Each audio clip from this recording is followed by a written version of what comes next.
So hello everyone. Yes, it's recording. It's Friday, the 31st of January. And I want to speak about the current energies, about codependency, which is a theme that is very much present this week, about breaking out of codependency. I want to speak about sacrifice and the confusion around that, and sacrifice, suffering. And I even want to say something about Jesus, what he has to do with all of this. So I don't know if you've noticed this, but lately I feel a lot of light workers, they know their gifts, they've done the inner work, and yet nothing's really moving. Like it's hard to work, hard to get clients. It feels like everything is constricting. It feels there's a lot of pressure, there's a lot of heaviness in the world. And yeah, how to break out of that. Even though you know you're light, you know you're loving and kind person, you know that you have so many gifts to offer, and yet something very big is stuck. Excuse me. Well, what I see from a collective perspective in the energy, what is currently going on, is that the masculine side of us is being constricted and meeting all of the patterns of about suffering, about codependency, and about guilt. So taking on guilt, rightfully or wrongfully, taking on anybody else's guilt, in order. Well, this is kind of what we were taught a long time ago already.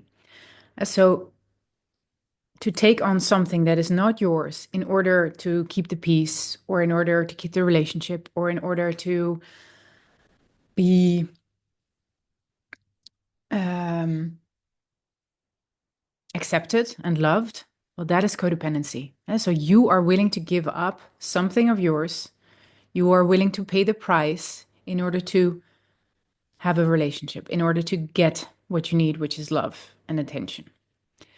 And so we bend over backwards, we overcompensate, and well, I think most of humanity does that. And then there's two ways you can do that. And you can give yourself away, which if you're a light worker, then most likely you did that because you're so sensitive, you're so empathic, you are so feeling what somebody else needs that you're willing to give it because you have such a big heart.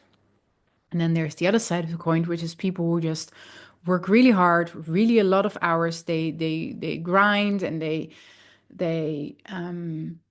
it's the people who work in offices who work so many hours, and they just grind and grind and grind and grind also to get somewhere.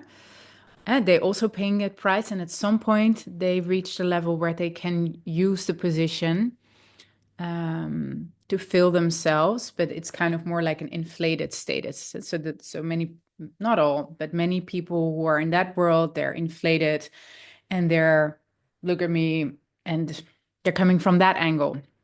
And it's oftentimes because of the power struggle there is that we would give ourselves away to those kind of people, the ones who blow themselves up, who don't look at themselves as much as we do, because we have this subconscious power play going on, and this is also going on in the bigger scheme of things. So in the collective, you have these two groups who keep each other in balance. So it's the more blown up, powerful people who are in power, and then it's the more like I'm moving my body like this because it's like the more collapsed people that are oftentimes the light workers who don't have any money, who don't have a lot of power in the world, but they have a lot of power inside. They have a lot of embodiment. They have a lot of inner work done. They have a lot of light, but they're also used to swallowing the light. They're used to eating it from other people because they take on the guilt from other people.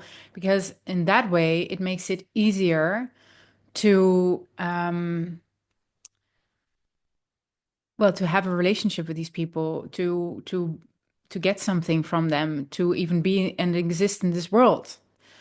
So it's a survival strategy that started in our childhood, where we were taught better you take care of your parent, better you shut up your own emotions and your own needs. So because you feel, you sense your parent needed something and you're going to give it to them, or at least not be any problem to them.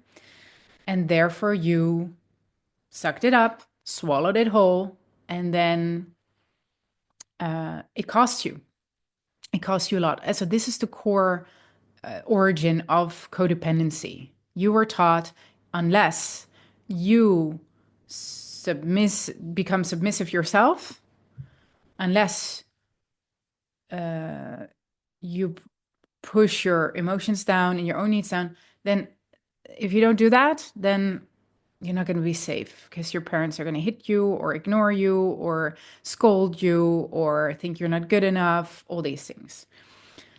So there's a pattern of people from that blowing themselves up. Look at me, I'm so good, I'm so great. I did that for a while. Like for me, the blowing up part was look, I'm doing every education I can, getting top grades, becoming a pharmaceutical expert, becoming a doctor, becoming a professional. And then, of course, in that world, there's also a lot of blown up people who are like surviving on this strategy, like, look at me, look at me. And from the inside, I want to help people. That's why I became a doctor.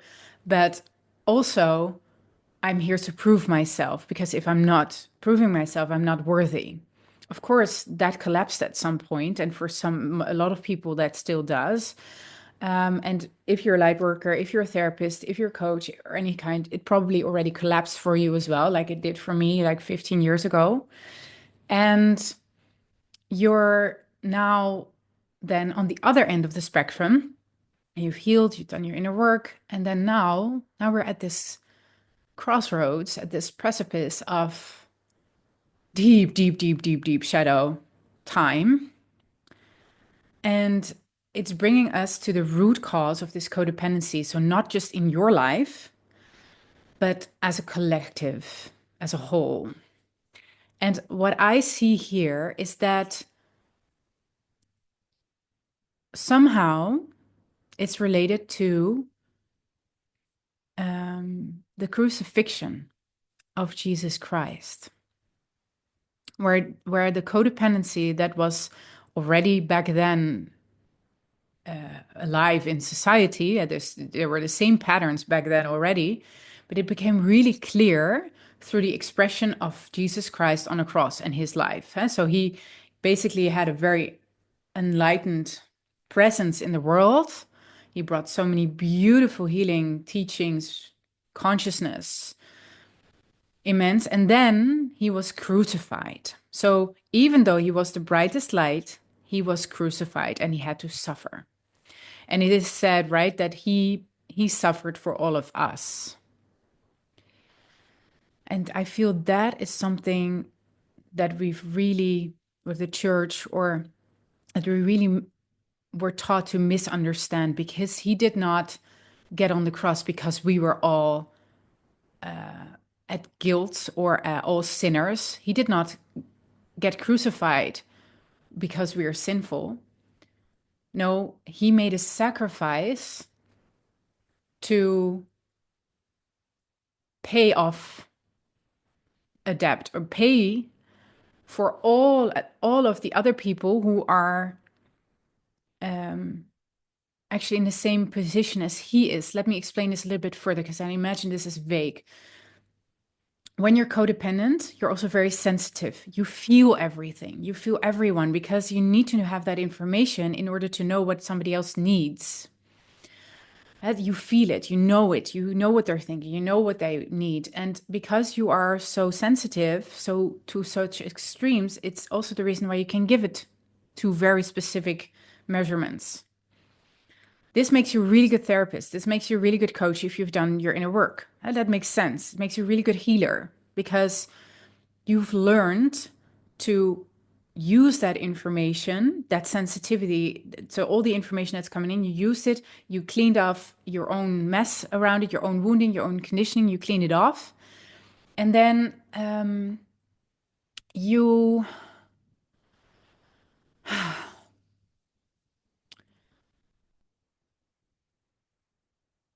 because you cleaned it off, you're able to use that information to a healthy benefit in helping others. But then for your personal life, in order to truly outbreak codependency, we have to learn to be interdependent. And funnily enough, for our ego, we must then make a sacrifice.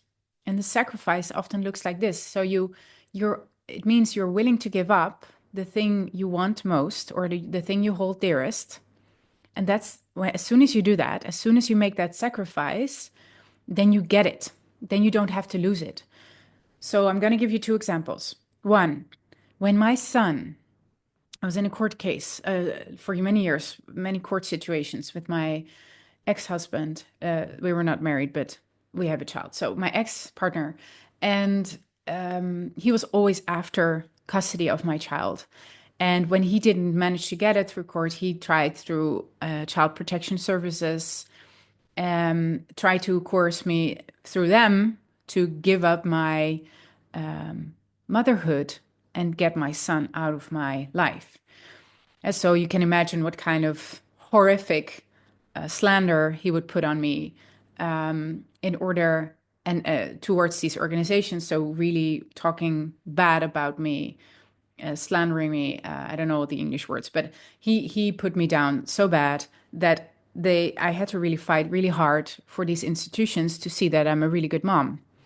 So I had to show up. I had to go through a lot of suffering in order to maintain my motherhood and my son in my life. Naturally, that's horrible. That's horrible. Yeah, that was a horrible situation. And this came forth out of the root cause of codependency because I was in the beginning in the relationship, I was codependent towards him. So I chose this man out of codependency, out of low self-worth. I lowered my boundaries and I accepted him into my intimate life with all the consequences coming out of that. And therefore I had to deal with that for a long time. So my worst nightmare was losing my son. And of course, I fought for many years. And then there was this one moment where I was pushed over the limit. And I just cracked open and I surrendered. And I went, this was after a court case. It was like a witch hunt happening. It was horrible. Afterwards, I cried for 15 minutes in the bathroom. And then I walked out of the courthouse and I saw my ex-partner talking to the child care protection service lady. And I stopped and I went over to him and I said, what do you want? You want our son? You want full custody? You want full time with him? If that's really what you want, then send me a text message and we'll arrange it because I'm done fighting. So I surrendered everything that I had fought for. This still moves me to this day because it was really laying down everything, you know?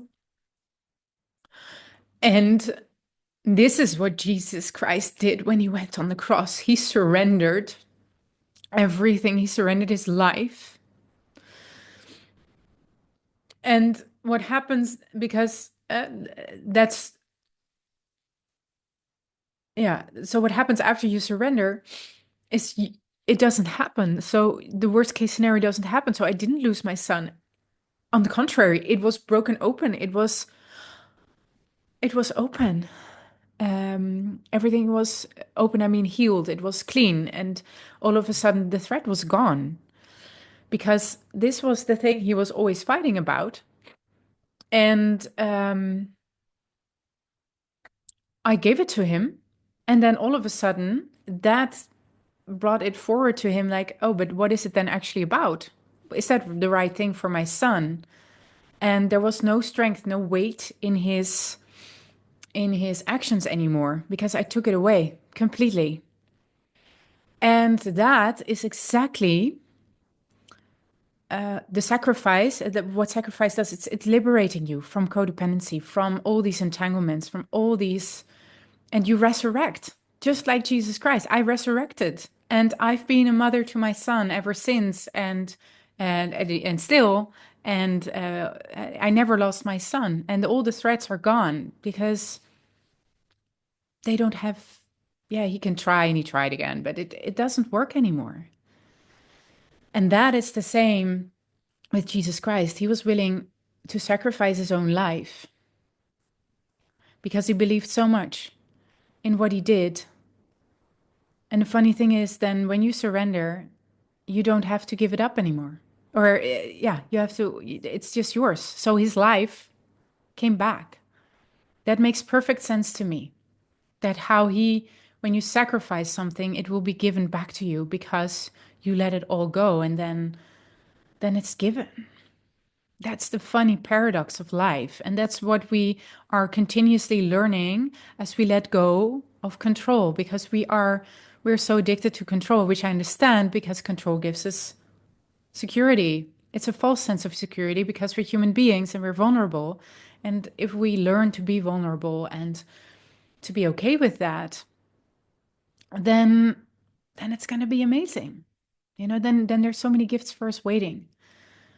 But to go through these processes of surrender, of sacrifice, they are extremely difficult. They are extremely difficult. That's just what it is. So I feel as a collective, we're going through a process like that. We are learning, like either you have to make the sacrifice. So you're being put on the cross. And then you learn, if you already maybe have been on the cross for a long time. And then at some point we must get off that cross. We will be taken down. And then at some point it will be time for the resurrection. And I feel we're very much in that process right now where you surrender so deep that you're willing to give everything up, or that you have to give everything up, and that you will find the peace regardless of what you've given up. That you will know, but there's still love, there's still grace. Even though I don't know the answers to the practical things, even though I suffer, the suffering I have is because I am battling the outcome, because I feel that it has to be something else.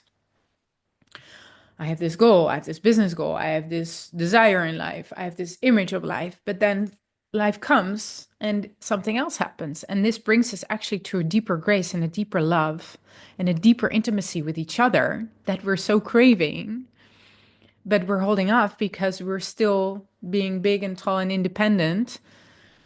And then circumstances happen that just make you crack open.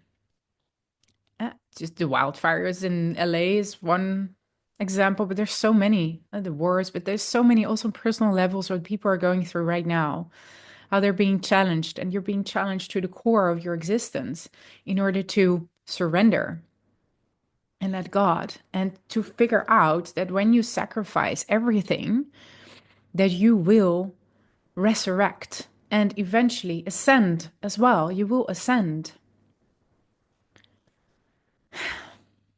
So I feel that's what we're going through right now. And especially the light workers, the healers, the therapists, the coaches. I feel it's very dark because you're swallowing so much darkness also from other people. I've done that too. Why? Because of my children. And there's always a greater cause, or maybe you're helping refugees or you're helping others. And we're together we can swallow a lot of darkness. And when we what I mean with that is, can you sit and be with darkness of someone else? That's healthy. But then I also did that. And I think many of us, also swallowed darkness of someone else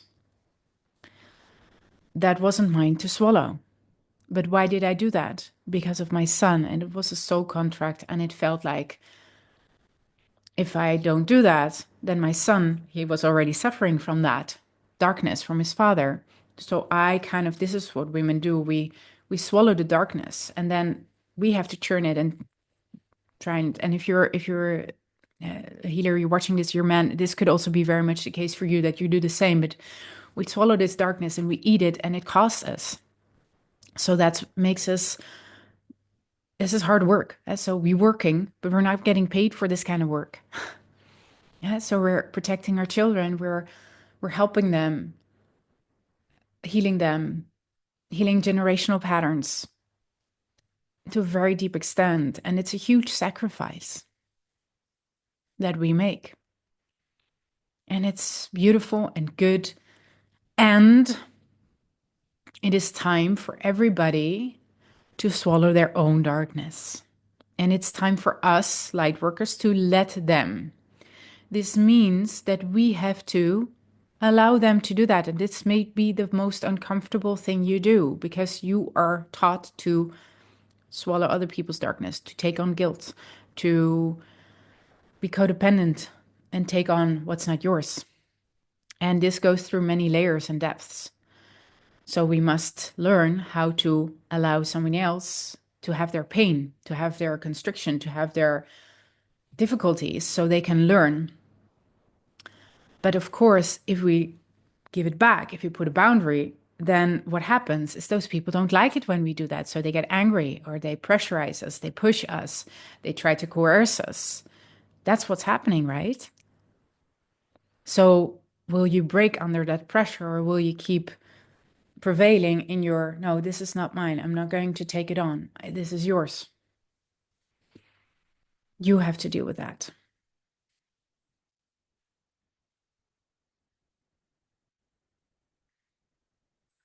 Yeah.